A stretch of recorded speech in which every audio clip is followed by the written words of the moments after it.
turun menuju Kalimati.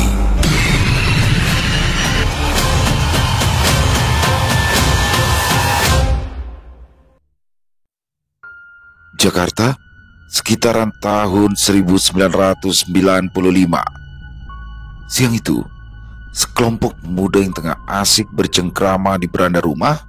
Mereka adalah Usman, Hendrik, Alvan, dan Helmi. Keempat pemuda tadi tampak serius membicarakan hal teknis mengenai pendakian yang akan mereka lakukan. Ya, Usman beserta ketiga kawannya memang berencana mendaki Gunung Semeru di Jawa Timur. Hal tersebut sudah direncanakan sejak 2 bulan yang lalu, namun kali ini Hendrik lah yang berperan menjadi pencetus idenya. Hendrik yang baru saja menyelesaikan studinya di Amerika sengaja mengompori Usman agar mau bergabung. Alasan Hendrik mengajak Usman karena orang itu pernah melakukan pendakian ke Semeru 2 tahun yang lalu. Usman yang pengangguran sejati tentu tidak akan menampik ajakan tadi, apalagi Hendrik bersedia menanggung seluruh biaya makan, rokok, hingga transportasi. Ajakin Bang Juli juga dong, biar nggak ada orang yang macam-macam sama kita di perjalanan. Hendrik mencoba merayu. Lo aja deh ngomong langsung sama orangnya. Lagian tiap gue naik gunung bareng dia, bawaannya malah jadi kagak tenang mulu, balas Usman. Kenapa emangnya? Tanya Hendrik. Ya si Juli kan orangnya panasan, saban ada yang ngecengin, dia pasti bakal diributin. Makanya gue udah males jalan sama doi, jelas Usman lagi. Tiba-tiba saja dari dalam ruang tamu muncullah orang yang baru saja dibicarakan. Dia adalah kakak kandung Usman yang bernama Juli. Pemuda berkulit legam dan berambut gondrong itu tampak akan menjemur handuknya di halaman rumah. Bang Juli, ikut naik Semeru yuk, celetuk Hendrik seraya tersenyum. Enggak, habis zuhur gue mau berangkat ke rumah abang gue di Bogor, nginep dulu semalam. Besok paginya baru udah gue nanjak ke Salak, sahut Juli. Hah, ke Salak? Sendirian? Hendrik tampak terheran-heran. Juli menanggapi pertanyaan tadi dengan anggukan. Hendrik, Alvan, dan Helmi yang sejatinya tahu nyali seorang Juli kini malah berubah skeptis. Mungkin Juli memang suka berkelahi di kampungnya, tapi kalau untuk urusan yang satu ini sepertinya Hendrik masih ragu. Masa iya ke Salak sendirian? Apa nggak takut emangnya bang? Lagian Bang Juli kan belum punya tenda. Hendrik berseloroh. Takut sama apaan? Gue pernah kok naik ke Salak sendirian. Tahun lalu gue juga naik Argopuro sama Gunung Sanggabuana sendirian. Perkara tidur mah gampang, Drik. Bikin aja bivak pakai ponco. Hendrik melongo mendengar penuturan tadi. Ia tidak menyangka jika Juli bisa senekat itu melakukan pendakian yang menurutnya terlalu beresiko. Mungkin nyalinya memang berani, tapi tetap saja urusan keselamatan tidak dapat dikesampingkan, pikirnya. Lo kalau di jalan jangan pelangap-pelongok atau kebanyakan ngocol lagi. Nanti yang ada malah kayak waktu itu, niat mau ke Gunung Halimun malah nyasar ke Pelabuhan Ratu. Juli mengingatkan adiknya. Usman tidak berkomentar apa-apa, barangkali ia malu sebab Juli sudah membuka cerita lama di depan teman-temannya. Beberapa saat kemudian, Juli pun kembali masuk ke dalam rumah. Sementara itu, Alvan, Hendrik, dan Helmi masih terpaku sambil menahan tawa gara-gara mendengar penuturan Juli. Hendrik lalu melirik ke arah Usman yang sepertinya biasa-biasa saja menanggapi ucapan Juli barusan. Abang lu benar-benar nekat ya. Gue sih gak amat ke Salak sendirian, kata Hendrik dengan suara nyaris berbisik. Lu kayak baru kenal aja sama doi. Doi mah seringnya naik gunung sendirian. Lagian apa juga yang mau ditakutin? Lah orang tampang aja lebih serem daripada setan. Usman berkelakar. Biarin aja dah, dia mau kemana kek? Daripada di sini perang mulu sama anak-anak yang seberang. Sian mah gue lama-lama bisa jantungan dia. Imbunya lagi. Yaudah yuk, sekarang kita fokus lagi bahas teknis di lapangan. Mumpung masih ada waktu sebelum berangkat ke stasiun Senen, ujar Alvan. Keempat pemuda tersebut kembali berkutat dengan urusan pendakian. Segala persiapan dan kelengkapan diperiksa lagi secara rinci dan teliti. Tidak boleh ada kelalaian, mengingat perjalanan kali ini akan memakan waktu juga tenaga lebih banyak dari biasanya. Tepat pukul 1:30 siang, Usman beserta ketiga kawannya beranjak pergi menuju stasiun Pasar Senen. Perjalanan hanya memakan waktu sekitar 20 menit menggunakan taksi. Sesampainya di stasiun, mereka pun langsung mengantri di loket untuk memesan tiket kereta tujuan Malang. Kurang dari pukul 15.00, kereta Matarmaja jurusan Jakarta Malang pun tiba. Segera saja para pemuda tadi menempati kursi masing-masing. 15 menit kemudian, roda-roda besi itu mulai bergulir di atas rel yang meliuk liar bagaikan ular. Matarmaja meninggalkan Jakarta yang tak pernah usai bergelut dengan segala permasalahannya. Di dalam gerbong yang panas dan pengap, ratusan penumpang rela duduk berjejalan. Obrolan berbahasa Jawa terdengar dari arah depan dan belakang. Para penutur tersebut rata-rata mengekspresikan kerinduan akan kampung halaman serta keluarga yang ditinggalkan. Sementara itu, Usman, Hendrik, Alvan juga Helmi mengisi waktu luangnya dengan bersenda gurau. Tawar yang terbukti bisa mencairkan suasana. Tubuh boleh permandikan keringat, namun itu tidak memupuskan semangat. Gairah mendaki benar-benar bergelora, membuat keterbatasan jadi tak terasa. Setelah lebih dari 12 jam berada di dalam gerbong kereta, maka tibalah keempat pemuda tadi di stasiun Malang pada pagi harinya. Rasa lapar mulai mendera lantaran perjalanan panjang yang cukup melelahkan. Belum lagi kondisi kursi kereta yang posisinya terlalu tegak membuat badan mereka jadi terasa sangat pegal. Helmi mengusap-ngusap perutnya yang keroncongan sambil berjalan gontai, wajahnya masam, berharap ada tukang gorengan atau setidaknya sesuatu untuk dimakan. Sarapan dulu yuk. Perut gue udah bunyi mulu nih dari tadi, ucap Helmi dengan nada memelas. Jangan di sini, nanggung. Nanti aja makannya di Pasar Tumpang. Gak lama lagi kok, celetuk Usman. Emangnya kenapa? Lu udah lapar banget ya? Tanya Hendrik. Helmi mengangguk, berharap kawannya itu lebih pengertian dan sepakat diajak mencari sarapan. Tapi sayang, Hendrik lebih manut ucapan Usman ketimbang dirinya. Kalau mau, beli gorengan sama lontong aja, buat sambil nyemil di jalan, terang Hendrik. Ya udah, sekarang kita keluar dari stasiun terus beli gorengan. Habis itu kita langsung naik angkot yang arah ke Tumpang, ajak Usman. Hendrik, Alvan, dan Helmi mengiyakan saja. Toh mereka mempercayakan sepenuhnya kepada Usman. Rekam jejak Usman yang sudah melanglang buana ke berbagai gunung di beberapa pulau tentu jadi alasan utama. Beruntung, tidak satupun dari mereka tahu kalau Usman pernah mengacaukan perjalanan seperti yang kemarin Juli katakan. Tapi itu dulu, ketika Usman masih terlalu gegabah dan belum banyak makan asam garam di dunia pendakian. Pukul 9, kendaraan yang ditumpangi oleh Usman CS akhirnya tiba di satu lokasi yang tidak begitu jauh dari Pasar Tumpang.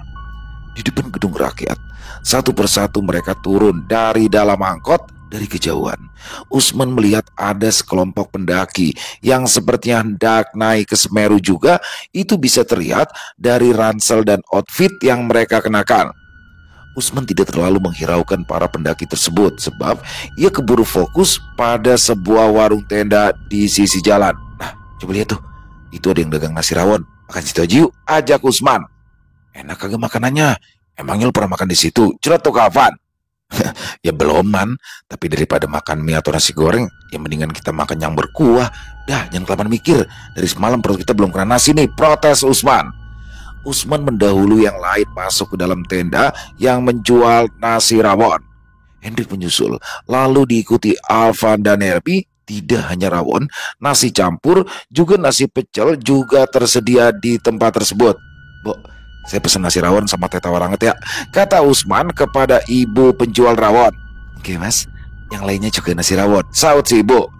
Disamain aja semuanya bu, Kayaknya rawon enak juga deh. Celetuk Hendrik dengan mata tertuju ke arah pria parubaya yang sedang menyantap nasi rawonnya. Helmi dan Alvan sama-sama tertegun melihat lelaki itu makan dengan lahap. Bahkan Helmi sampai harus menelan air liurnya sendiri saking tak tahan menahan rasa lapar. Dari arah luar, tiba-tiba saja dua orang pria dengan setelan khas pendaki masuk ke dalam tenda. Satu orang berambut agak gondrong dan mengenakan bandana di kepala, yang satunya lagi tampak memakai baju lengan panjang berbahan flanel. Yang berambut agak gondrong berjalan menghampiri Usman yang sedang duduk di kursi warung. "Maaf, ganggu bentar bang. Perkenalkan, nama saya Felix. Kami berdua dari Tangerang." Saya Doni," sahut yang memakai baju flanel. "Kalau boleh tahu, abang mau naik atau baru turun ya?" tanya Felix ramah. "Oh, kita baru mau naik bang. Habis makan baru berangkat ke Ranupani," jawab Usman. "Wah, kebetulan kalau gitu.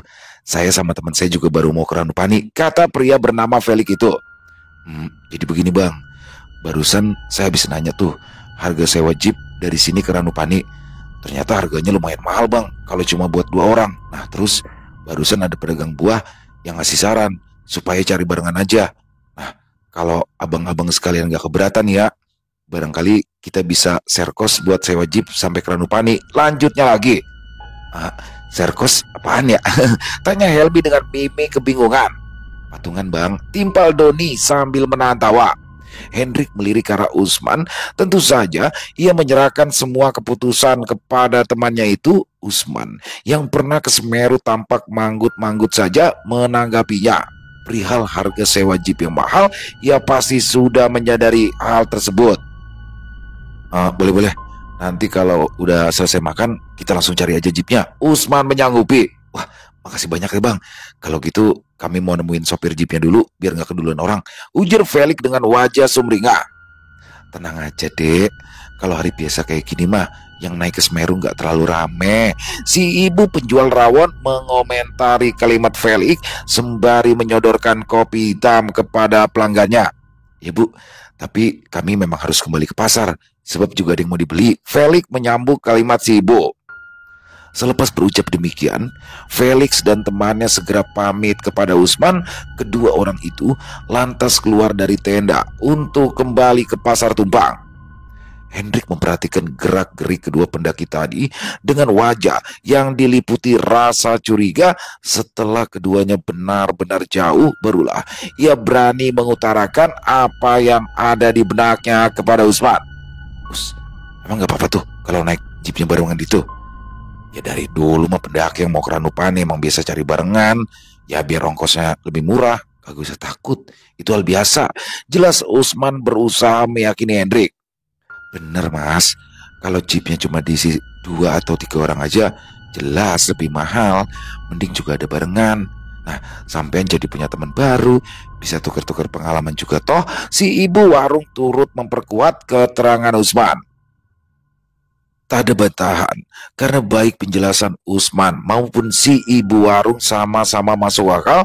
Tak lama kemudian, nasi rawon pun tersaji. Keempat pemuda itu akhirnya bisa menuntaskan rasa lapar yang tertahan. Beberapa saat lagi, perjalanan panjang akan segera dimulai. Singkat cerita, Usman, Hendrik, Alvan, dan Helmi telah sampai di Ranupani, sebuah desa di ketinggian sekitar 2000 meter. Tidak lupa, dua orang pendaki asal Tangerang yang sebelumnya bertemu di Pasar Tumpang turut pula bersamanya. Selepas Hendrik, Usman, dan Felix mengurus perizinan dan administrasi, mereka tidak segera memulai pendakian. Usai makan siang di sebuah warung nasi, Usman dan Hendrik memanggil yang lain untuk briefing sekaligus membahas teknis perjalanan. Sekarang udah jam 2. Normalnya, perjalanan dari sini ke Ranukumbolo akan memakan waktu sekitar 4 jam. Kalau terlalu santai bisa sampai 6 jam. Tapi lebih cepat lebih baik. Mudah-mudahan sebelum maghrib kita udah sampai di sana, kata Usman. "Mi, nanti lu jangan keseringan berhenti di jalur. Kita istirahatnya di shelter aja, oke?" Usman mewanti-wanti seraya melirik ke arah Helmi. "Siap Bang Usman," sahut Helmi cengengesan. Setelah memberi himbauan, Usman pun mengajak rombongan tadi untuk angkat kaki dari desa Ranupani. Ransel kembali dipanggul. Bersamaan dengan itu, derap langkah pun terdengar bersahutan. 6 orang pendaki belia sama-sama menyusuri jalanan berbatu. Tak beberapa lama, sebuah gapura yang menjadi batas antara ladang dan hutan mulai menyambut. Dari situ, kesabaran mereka akan diuji oleh tanjakan yang menguras stamina. Semakin masuk ke dalam rimba, semakin menjauh dari hiruk-pikuk dunia luar. Setelah melakukan perjalanan yang cukup panjang dan melelahkan, Usman dan kawan-kawan akhirnya berhasil menjejakkan kaki di Ranukumbolo. Langit memang beranjak gelap, namun rombongan tersebut masih bisa menikmati keindahan danau yang terhampar luas dan diapit perbukitan. Perlahan, kabut tebal menyusuri lereng-lereng bukit, lalu menutupi dasar lembah. Di sisi lain, kabut tersebut tampak melayang tenang di atas permukaan danau. Usman mengucap syukur sebab masih diberi kesempatan untuk mengunjungi tempat itu lagi.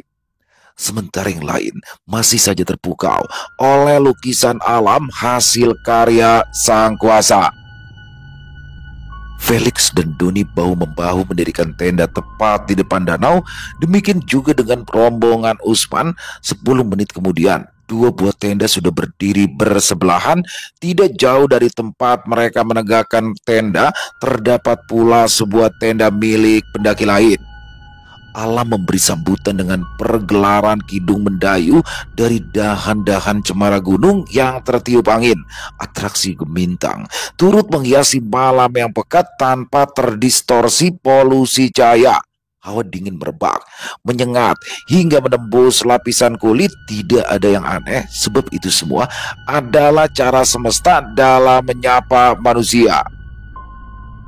Tepat pukul 10, suasana di tepi danau yang tadinya riuh oleh canda tawa berangsur mereda.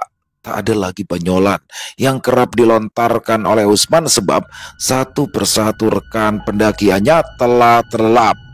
Kini hanya tinggal Usman dan Hendrik saja yang masih bertahan di depan perapian. Kedua sahabat itu kembali membahas rencana perjalanan ke Kalimati yang akan dilakukan besok siang. Perbincangan rupanya tidak berlangsung lama sebab beberapa menit kemudian keduanya segera masuk ke dalam tenda untuk beristirahat. Langit beranjak terang, berangsur-angsur pendaran cahayanya menembus lapisan tenda yang basah oleh embun. Tubuh Hendrik bergidik akibat udara dingin yang menggelitik, hidungnya tersumbat dan kerap kali berair akibat penyempitan saluran nafas. Merasa tak mungkin lagi melanjutkan tidur, Hendrik memilih keluar tenda untuk membuat sereal. Tirai tenda tersibak, udara dingin sontak menyeruak. Tubuh Alvan, Usman dan Helmi menggigil seketika meski terlindungi kantung tidurnya masing-masing. Dari permukaan flying sheet, bunga-bunga es berguguran ke atas tanah. Hendrik menggosok-gosok pipinya yang memerah. Sambil menunggu air yang dimasak mendidih, ia pun memilih untuk mengitari tenda sembari melakukan peregangan otot. Tak lama kemudian, air pun bergolak. Segelas sereal tersaji tepat ketika mentari menyumbang pancaran hangatnya ke muka bumi. Hendrik duduk di depan danau yang menjadi primadona Gunung Semeru. Tampak sepasang belibis tengah memadu kasih di tengah-tengah Ranukumbolo. Kabut tipis bergelum dan menyebar ke sisi danau. Pagi itu, suasana benar-benar terasa hening namun syahdu. Selepas sarapan, Felix dan Doni menghampiri kemah yang dihuni Usman bersama ketiga rekan pendakinya. Kedua orang itu tetap menjalin komunikasi agar rencana perjalanan berikutnya lancar tanpa hambatan. Usman mengusulkan agar perjalanan ke Kalimati dilakukan pukul 11 siang sebab jaraknya tidak terlalu jauh dan medannya tidak banyak menanjak. Jangan lupa isi jerigen sama botol yang kosong. Di Kalimati emang ada sumber air, tapi kecil. Jadi sebaiknya kita manfaatin air di tempat ini seoptimal mungkin, Usman mengingatkan. Tak terasa, Waktu dengan cepat beranjak siang, langit benderang tanpa terganggu sekawanan awan. Meski telah siang, namun hawa dingin masih saja terasa. Tenda telah dibongkar dan dimasukkan ke dalam tas. Segala perbekalan pun sudah dipacking ulang ke dalam ransel. Tepat pukul 11, rombongan itu kembali melanjutkan perjalanan menuju Kalimati, spot perkemahan terakhir sebelum mencapai titik tertinggi di Pulau Jawa. Seusai membaca doa, rombongan tersebut sama-sama bergerak ke arah barat. Sebuah tanjakan terjal menghadang dan butuh sedikit tenaga ekstra untuk bisa melaluinya. Setelah berhasil melewati tanjakan tadi, barulah mereka menyusuri turunan curam yang akan membawanya ke savana yang bernama Oro-Oro Ombo. Usman bersyukur sebab saat itu hamparan bunga verbena sedang mereka dan memamerkan nuansa ungu cerah. Momentum langka itu tentu saja tak akan luput dari moncong kamera SLR milik Hendrik. Beberapa kali ia mengabadikan lembah Oro-Oro Ombo itu dengan jepretan Nikon F3-nya. Nah, di depan itu namanya Cemoro Kandang. Kita bisa istirahat sebentar di sana, tapi jangan terlalu lama, soalnya Kalimati udah gak jauh lagi, kata Usman. Ya, mending istirahat dulu aja di sana. Bener-bener nguras tenaga kalau matanya lagi mentereng kayak gini, saut Helmi dengan nafas ngos-ngosan. Semua sepakat beristirahat sejenak di Cemoro Kandang untuk memulihkan stamina yang mulai terkuras. 15 menit kemudian, mereka pun kembali meneruskan perjalanan yang sempat terhenti. Singkat cerita, rombongan itu berhasil mencapai Kalimati pada pukul 3:30 sore. Kedatangan mereka mendapat sambutan dari ribuan cemara gunung yang bergemuruh. Kabut tebal menutupi sebagian besar badan Semeru yang terjal dan sangar oleh lintasan ekstrimnya. Hembusan angin membuat batang-batang edelweiss putih berayun ke sana kemari. Beberapa tangkai bunga abadi berjatuhan di atas rumput yang membeku. Dari balik selimut kabut, terlihat sebuah tenda yang sudah lebih dulu berdiri di sana. Samar-samar, Usman bisa melihat ada 2 orang yang sedang berusaha mengencangkan ikatan pada patok tendanya yang diterbangin. Bro, di sini kayaknya anginnya lebih kenceng daripada di Ranu Kumbolo, ceretuk Alvan pada Usman. Yoi, makanya nanti kita pasang tendanya agak ke dalam, biar nggak terlalu kena angin, jelas Usman. Hendrik meletakkan ranselnya di bawah pohon cemara yang memiliki diameter lebih dari 50 cm. Lantas, ia segera membantu Usman dan Alvan mendirikan tenda, sedangkan Helmi berinisiatif untuk membantu memasang tenda yang ditempati Felix dan Doni. Usai mendirikan tenda, rombongan tadi pun beristirahat sambil menyiapkan peralatan memasak. Tiba-tiba 2 orang pendaki lain mendatangi kemah Usman dan kawan-kawan. Ternyata mereka adalah pendaki yang sudah lebih dulu memasang kemah. Misi bang, ucap salah seorang. Perkenalkan, nama saya Bimo dan ini teman saya Aryo. Lanjutnya lagi. Usman beserta yang lain segera menerima dengan baik kedatangan kedua tamu tersebut. Tidak lupa mereka balas memperkenalkan diri juga kepada 2 orang itu. Kami berdua dari Jogja. Kalau boleh tahu, mas-mas ini dari mana ya? Tanya pendaki yang bernama Bimo. Oh, kita dari Jakarta, sama dari Tangerang bang, balas Hendrik sopan. Bimo dan Aryo menanggapi dengan anggukan disertai senyuman. Mereka rupanya sudah 2 hari berada di Kalimati, namun urung mendaki hingga puncak. Usman sampai terheran mendengar penuturan pendaki asal Jogja tadi. Ketika ia bertanya penyebab keduanya tak juga menyelesaikan pendakian hingga ke puncak, Bimo akhirnya memberikan keterangan. Tadi pagi, puncak Semeru dilanda badai. Pukul 2 dini hari, sebenarnya kami sudah berangkat menuju puncak, tapi langkah kami tertahan di Cemoro Tunggal. Kabut tebal menghalangi pandangan, pasir-pasir berterbangan mengenai wajah. Ya mas, benar apa yang dia katakan. Dengan kondisi seperti itu tentu kami lebih pilih balik badan. Masalahnya, yang hari ini mendaki itu cuma kami berdua saja. Kalau sampai terjadi sesuatu di atas, pasti akan sulit mencari bantuan. Timpal Aryo. Nah, terus, kalian berdua mau coba muncak lagi malam nanti? Ujar Usman. Ya belum tahu juga. Kalau cuaca masih belum kondusif, Lebih baik kami bertahan di tenda, jawab Aryo. Usman manggut-manggut. Ia bisa memahami alasan kedua pendaki tadi membatalkan perjalanannya ke puncak. Pantas saja Semeru mendadak sirna dari pandangan. Rupanya tadi pagi sempat dilanda badai, pikirnya.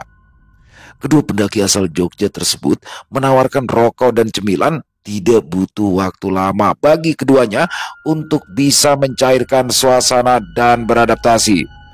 Obrolan yang diselingi intermezzo pun tersaji senja itu. Mereka melakukan perbincangan mulai dari seputar pengalaman mendaki hingga kehidupan di kota masing-masing. Sampai di satu momen, Aryo pun mencoba memaparkan sekelumit kisah tentang Kalimati yang pernah didengarnya dari para pendaki veteran. Kalau di sini, konon ini dulu tempatnya para punakawan berkumpul atau melakukan pertemuan. Punakawan? Apaan itu? Tanya Hendrik dengan dai mengkerut. Oh, punakawan itu adalah tokoh-tokoh yang ada di pewayangan, Mas. Kalau sampean tahu Semar, Petruk, dan Gareng, nah itulah yang namanya punakawan. Terang Aryo. Kirain apaan? Lagian ngapain juga Semar sampai kemari? Lagi liburan apa mau kondangan? Felix berseloroh. Mungkin itu maksudnya bercanda, namun ucapan Felix tadi justru membuat ekspresi Aryo dan Bimo jadi berubah drastis. Paras keduanya tampak tegang, serius menatap ke arah Felix. Doni yang menyadari perubahan sikap kedua pendaki asal Jogja itu mencoba mengalihkan pembicaraan. Tapi ternyata cara tersebut tidak berhasil. Aryo pun menyinggung kalimat Felix barusan. Maaf Mas, bagi sebagian besar orang Jawa, Semar itu adalah sosok yang disakralkan. Mungkin Mas bukan orang Jawa, tapi setidaknya sampean harus bisa menjaga lisan. Apalagi saat ini kita sedang berada di tempat yang jauh dari keramaian. Mas, maafin teman saya ya. Dia orangnya mau suka bercanda. Doni berusaha mendinginkan situasi yang berubah canggung. Iya, tidak apa-apa. Saya barusan itu cuma mau kasih tahu aja, dimanapun kita berada, adab tetap harus selalu dijaga. Jelas Aryo sambil tersenyum. Yowes, kalau begitu kami pamit mau balik lagi ke tenda. Kalau butuh bantuan, datang ke tenda saya saja, sambung Aryo. Kedua pendaki asal Jogja itu pun berlalu menuju kemah. Tidak jauh, kira-kira sekitar 30 meteran saja jarak dari tendanya ke tenda Usman. Tak ada lagi percakapan. Hendrik pun iseng melirik ke arah jam di tangannya. Udah mau jam 5:30. Kira-kira persediaan air cukup nggak sampai nanti malam? Tanya Hendrik. Isi lagi aja, yang dijerigen udah tinggal setengah. Si Helmi barusan pakai buat cebok, saut Usman. Udah sini, mana jerigennya? Biar gue yang jalan. Imbunya lagi. Bang, saya ikut bang. Persediaan air saya juga udah kurang nih. Seru Felix. Ya udah, mumpung masih terang yuk. Dengan berbekal beberapa botol dan jerigen yang isinya sudah dikosongkan, Usman maupun Felix akhirnya bergegas menuju Sumber Mani, sebuah tempat di mana terdapat sumber air yang jernih dan menjadi penyambung hidup para pendaki. Kedua pemuda tadi menyusuri cekungan menyerupai sungai kering yang dipenuhi pasir vulkanik dan bongkahan batu. Barangkali itu sebabnya tempat ini dinamakan Kalimati. Cekungan tersebut akan dilalui lahar dingin jika di atas sana terjadi erupsi disertai hujan dengan intensitas tinggi. Suasana hening penuh kabut membuat batang-batang pepohonan menjadi saru berbayang. Baik Felix maupun Usman sengaja mengisi kehampaan tadi dengan obrolan. Kurang dari setengah jam, botol dan jerigen akhirnya terisi penuh. Kini keduanya harus segera kembali ke perkemahan sebelum mereka terperangkap gelap. Usman dan Felix berjalan membelah tirai kabut. Tak ada lagi obrolan, hanya suara derap langkah kaki yang terdengar di tengah-tengah kelenggangan.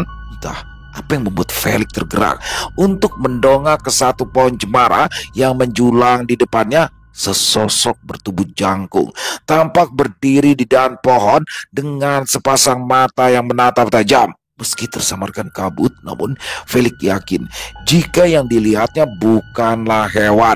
Felix sengaja menghentikan langkah demi bisa mempertegas objek tersebut. bermata agak sipit, wajah dan tubuhnya kurus kering, juga bertelanjang dada, memiliki sudut mulut yang lebar. Seperti itulah rupa yang ia lihat. Tapi yang lebih menakutkan adalah keberadaan sepasang taring yang mencuat manakala sosok tadi menyeringai.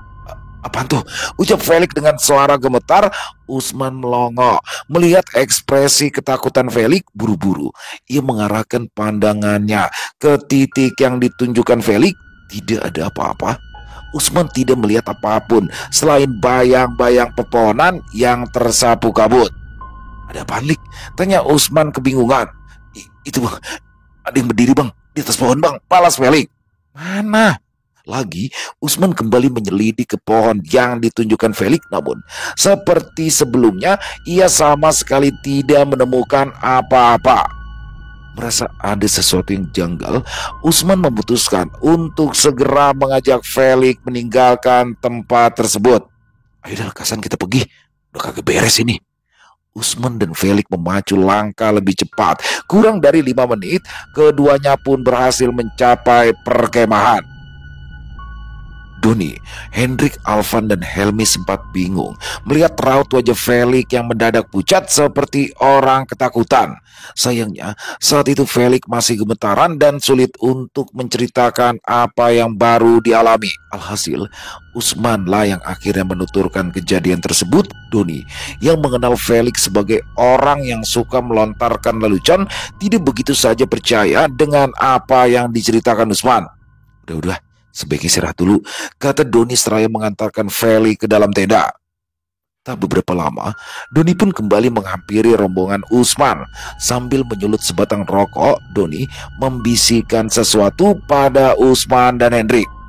Si Felix jangan terlalu ditanggepin bang, dia orangnya emang suka aneh, suka berhalusinasi sendiri. Ah, masa sih? Tapi kelihatannya tadi dia benar-benar ketakutan, saut Usman yang justru meragukan kalimat Doni. Ya, saya kan udah temenan sama dia dari SMA bang, jelas saya lebih tahu wataknya. Usman terdiam. Dia tahu kalau diteruskan hanya akan menjadi perdebatan tanpa akhir. Ia pun mengalah dan menyuruh yang lain beristirahat sebelum nanti melakukan pendakian ke puncak. Kalau ada yang mau sholat maghrib, silakan. Nanti kita kumpul lagi jam 2 dini hari. Ingat, jangan ada yang begadang, manfaatin waktu sebaik mungkin. Demikian pesan Usman. Rombongan itu pun sama-sama memasuki tenda. Ya, mereka harus menghimpun kembali tenaga yang terkuras agar bisa menggapai puncak Mameru. Tak butuh waktu lama bagi Helmi dan Alvan untuk terlelap. Sementara itu, Usman serta Hendrik masih terlibat percakapan yang serius. Apalagi kalau bukan membicarakan kejadian aneh yang tadi dialami Felix. Apa mungkin gara-gara ucapan si Felix barusan ya? Bisik Hendrik. Bisa jadi. Agak males juga sebenarnya gue jalan sama orang yang suka bicara sembarangan. Tapi udah, sebaiknya kita fokus aja buat summit, balas Usman. Perbincangan selesai, kedua pemuda itu pun melindungi tubuh dengan sleeping bag sementara. Keadaan di luar semakin gelap dan juga senyap. Sayup-sayup gemuruh cemara gunung yang tertiup angin mulai mengisi kehampaan. Perlahan, halimunan tadi menyapu pelataran kemah. Dalam nuansa putih pekat, hamparan perdu seperti Edelweiss dan Cantigi tak lagi terlihat. Kalimati, bagaikan jagat lain yang portalnya baru saja terbuka. Mulai dari sini, sebagian alur cerita akan beralih ke sudut pandang Felix. Dikala hawa dingin terasa menguliti, maka itulah momen yang tepat untuk memulai pendakian ke puncak. Pukul 2:30 tepat, para pendaki yang berkemah di Kalimati telah bersiap untuk summit. 2 orang pendaki asal Jogja rupanya memutuskan tidak surut serta dalam pendakian ke puncak dikarenakan cuaca belum juga kondusif. Memang masih terdengar gemuruh dari arah Mahameru sehingga mereka berpikir sedang ada badai di atas sana. Usman bersama yang lain tidak mempermasalahkan hal tersebut dan akan tetap mencoba mendaki sampai ke puncak. Si Doni gak bisa ikut. Dari tadi malam dia mual terus, takutnya nanti kenapa-napa. Mendingan istirahat, kata Felix pada rombongan Usman. Tapi jangan khawatir, di dalam tenda udah ada peralatan P3K, sambungnya lagi. Selepas berdoa, Rombongan tadi pun angkat kaki dari pos Kalimati berbekal penerangan dari lampu seter. Mereka pun mulai menerobos kegelapan hutan. Tanjakan demi tanjakan dilalui bersama dengus nafas yang saling memburu. Debu dan pasir berterbangan ke udara, berbaur dengan asap yang mengepul dari setiap hembusan nafas. 20 menit kemudian, rombongan itu telah tiba di satu tempat yang bernama Arcopodo. Itu merupakan spot terakhir yang bisa digunakan untuk menggelar tenda. Mereka terus melaju secara perlahan hingga akhirnya berhasil mencapai batas vegetasi. Sampai di sini, Usman meminta yang lain untuk berhenti. Di tengah keriuhan yang disebabkan oleh badai gunung, Usman pun mengatakan sesuatu. Nah, kita sekarang udah sampai di Klik. Mulai dari sini, treknya bakalan lebih sulit. Pokoknya kudu tetap waspada, jangan sampai mencar. Ucapnya dengan suara yang sengaja diperkeras. Perjalanan kembali dilanjutkan. Angin tak bosan-bosannya menghantam tubuh para pemuda tersebut. Pasir vulkanik hingga partikel terkecil beramburan membuat mereka berkali-kali memalingkan wajah. Hendrik bersama rekan-rekan pendakiannya tidak menyangka jika medan menuju puncak akan se-ekstrim itu. Naik selangkah, merosotnya bisa 3 langkah. Seperti itulah kendala yang dialami, namun tekad yang kuat membuat mereka enggan menyerah begitu saja. Rona fajar mulai menyingsing, membuat langit bernuansa jingga. Berkat keteguhan hati, mereka akhirnya berhasil menjejakkan kaki di puncak Mahameru tepat saat sang surya mencuat dari batas cakrawala. Meski demikian, sinar matahari tak kuasa menjamah puncak gunung yang dirundung badai. Kelima pendaki itu tidak bisa terlalu lama merayakan euforia di atas sana. Apa yang dikhawatirkan Aryo dan Bimo rupanya menjadi kenyataan. Awan lentikular berbentuk topi tampak menaungi puncak gunung dengan tirai kelabu. Angin berkecepatan tinggi tak henti-henti menggoyahkan tubuh para pendaki tersebut. Keadaannya benar-benar jauh dari kata aman. Ancaman gas beracun juga hipotermia mengintai mereka kapan saja. Belum lagi, setiap beberapa menit sekali akan terjadi letupan dari kawah Jonggring Saloko. Kemungkinan terpapar material panas sangatlah besar. Agar tidak terjadi hal-hal yang tidak diinginkan, Usman pun memerintahkan yang lain untuk segera turun ke Kalimati. Ayo turun, badainya makin parah nih, seru Usman. Mereka lantas menuruni puncak gunung dengan terburu-buru. Semuanya tidak ingin mengalami nasib naas seperti yang pernah terjadi pada almarhum Soki beberapa puluh tahun silam. Beruntung, mereka berhasil keluar dari lingkaran badai. Meski demikian, jarak pandang tetap terhalang kabut yang pekat. Felix tertinggal cukup jauh dari rombongan lantaran ia sempat mengalami disorientasi di salah satu jalur yang terpecah. Dia meringis, menahan nyeri di kedua kaki. Ternyata ada banyak pasir tajam yang menyusup ke dalam sepatu, dan itu membuat sela-sela jari kakinya terluka. Halimunan mengepung dari berbagai penjuru. Alhasil, ia jadi kesulitan melihat keberadaan rekan-rekannya.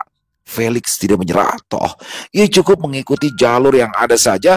Sesampainya di Cemoro Tunggal, tiba-tiba saja Felix melihat satu bayangan yang tersamarkan oleh kabut. Dia berusaha menghampiri sosok tersebut yang ternyata adalah Doni. Woi Don, katanya lagi gak enak badan loh, malah nyusul, panggil Felix. Doni tidak menyaut.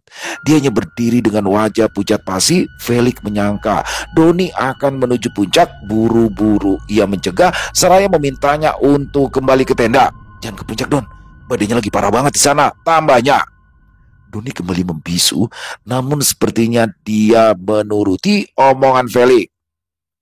Ia segera membalikkan badan dengan gerakan kaku dan lambat. Tak lama kemudian, Doni pun melangkah pergi. Sementara Felix mengikuti dari belakang. Sepanjang jalan, Doni tidak berkomentar apa-apa meskipun Felix beberapa kali berusaha mencairkan suasana yang terasa canggung. Sesampainya di Klik, Doni mengambil jalur agak ke kanan sehingga keluar dari batas lintasan yang ditandai dengan patok berantai. Sementara Felix tetap asik membuntuti. Dia tidak sadar jika sebenarnya ia telah memasuki area terlarang. Tiba-tiba saja, sebuah tangan mencekal pundaknya dengan kasar. Saat itu juga Felix terperangah dengan wajah seperti orang kebingungan. Mas, mau ngapain sampean kemari? Seru orang itu yang ternyata adalah Aryo, si pendaki asal Jogja. Mas Aryo, kok Mas udah sampai sini aja sih? Felix balik bertanya. Saya sama Bimo, tadinya mau nyusul ke puncak, tapi barusan keburu ketemu sama rombongan sampean. Kata Mas Usman, kondisi di puncak lagi gak aman. Saya sama Bimo mutusin istirahat dulu sebentar di Klik sampai akhirnya kami ngelihat sampean turun. Tapi setelah saya perhatikan, si masnya ini kayak lagi ngomong sendirian. Udah gitu ambil jalur yang salah pula. Jelas Aryo. Maksudnya salah jalur gimana ya? Yalah mas, iku loh, nek melaku 10 meter lagi sampean itu bakalan jatuh ke jurang. Aryo mengarahkan telunjuknya ke arah depan.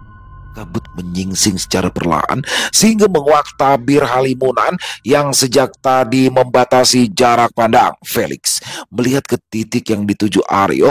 Seketika ia terbelalak dengan mulut menganga. Sebuah bibir jurang dengan ketinggian puluhan meter terpampang jelas di depan mata. Andai saja Aryo tidak berusaha menghentikan laju Felix, niscaya cadas di dasar jurang tersebut siap menyambut nasib nahasnya.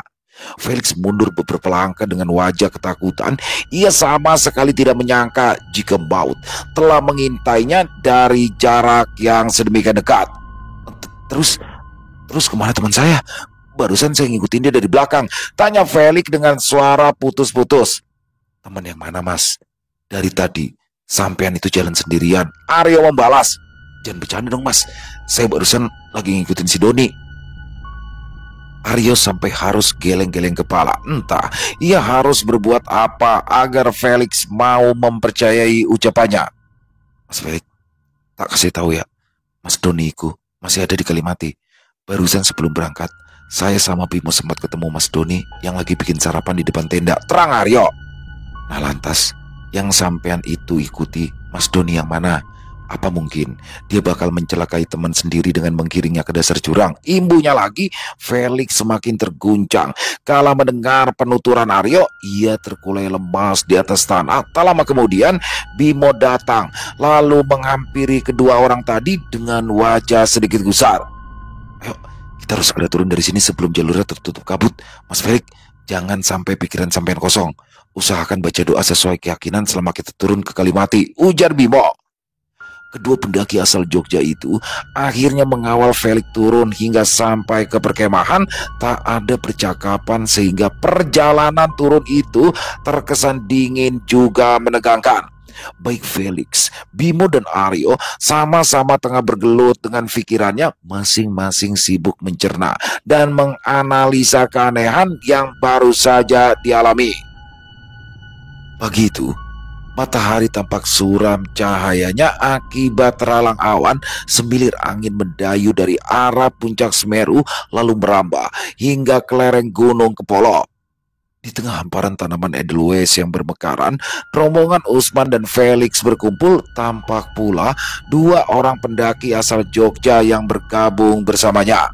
Mereka sama-sama sedang menceritakan kejadian yang belum lama ini dialami Felix di Cemoro Tunggal hingga Klik.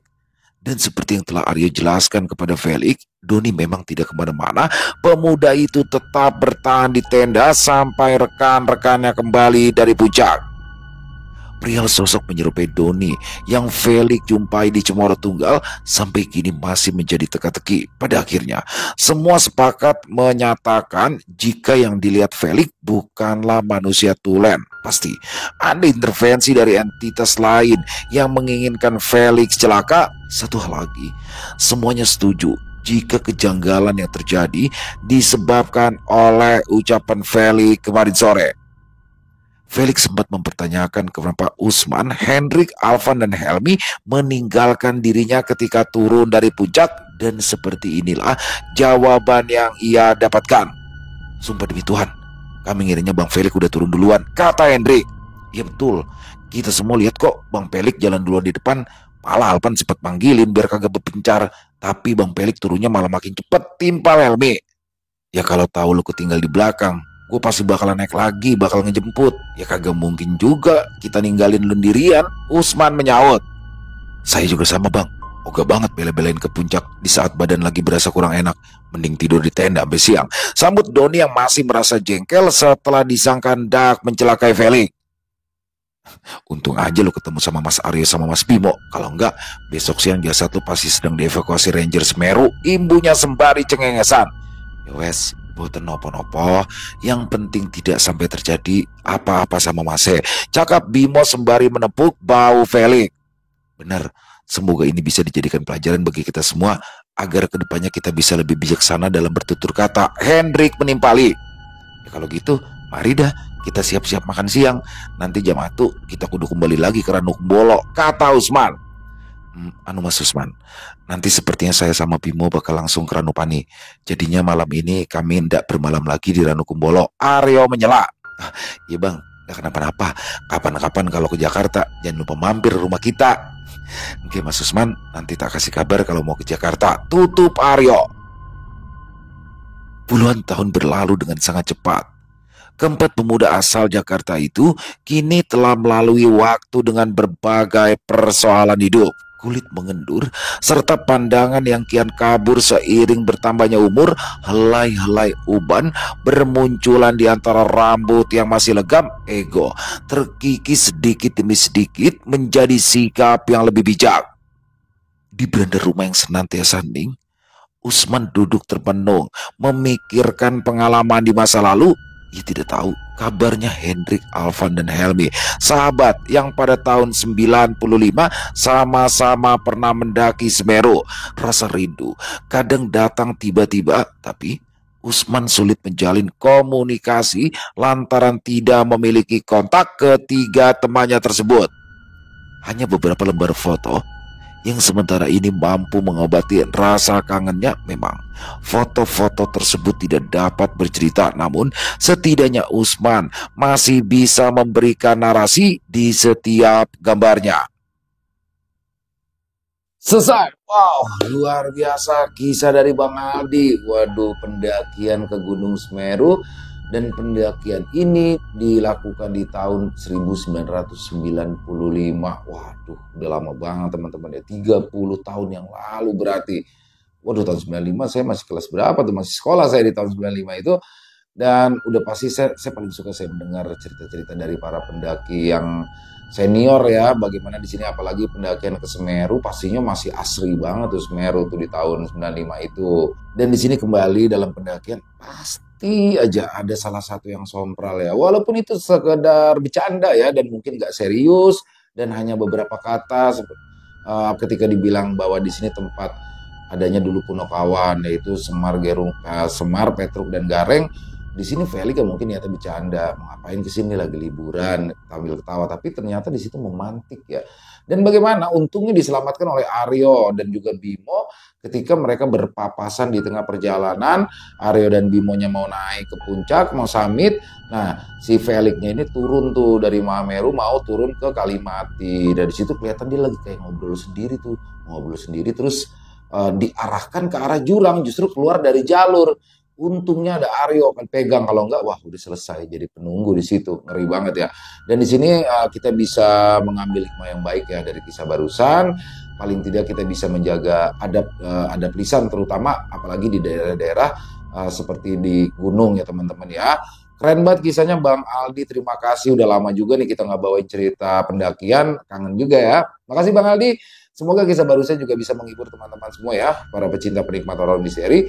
Lebih khusus lagi kepada para subscriber dari channel Ilo Bercerita. Buat teman-teman yang mungkin punya komentar lain ataupun pendapat yang lain, silakan bisa menuliskan di dalam kolom komentar ataupun hanya sekedar saling menyapa. Insya Allah kami akan menjawab satu persatu. Buat teman-teman yang suka dengan videonya, bisa diklik tombol like atau tombol jempol, boleh juga dong dibantu di share ya link videonya ini ke teman-teman yang lain agar juga ikut merasa terhibur. Dan buat teman-teman yang belum subscribe channel Ilo Bercerita, yuk bisa diklik dulu tombol subscribe-nya. Jangan lupa lonceng notifikasinya dinyalakan agar teman-teman selalu mendapatkan notifikasi dari konten-konten yang akan kami upload selanjutnya. Untuk channel Lilo Bercerita, kami upload setiap hari teman-teman ya. Setiap malam jam 9 malam waktu Indonesia bagian Barat. Dan oh iya, buat teman-teman yang mungkin punya kisah horor misteri ya, yang mungkin berkenan untuk dibawakan di channel kami, silakan bisa mengirimkannya ke nomor telepon kami yang ada di sini. Dan buat teman-teman yang sudah mengirimkan kisah, kami ucapkan terima kasih. Di akhir kata, saya Ilo mengucapkan permohonan maaf apabila mungkin dalam pembawaan kisahnya barusan ada kata-kata saya yang salah, ataupun ada kata-kata saya mungkin yang kurang berkenan. Saya mohon dibukakan pintu maaf yang seluas-luasnya. Sampai berjumpa lagi di konten-konten kami selanjutnya, yang pasti tidak kalah serunya, yang pasti tidak kalah horornya. Masih bersama saya Ilo di channel Ilo Bercerita. Salam sehat, sukses selalu untuk kita semua. Wassalamualaikum warahmatullahi wabarakatuh.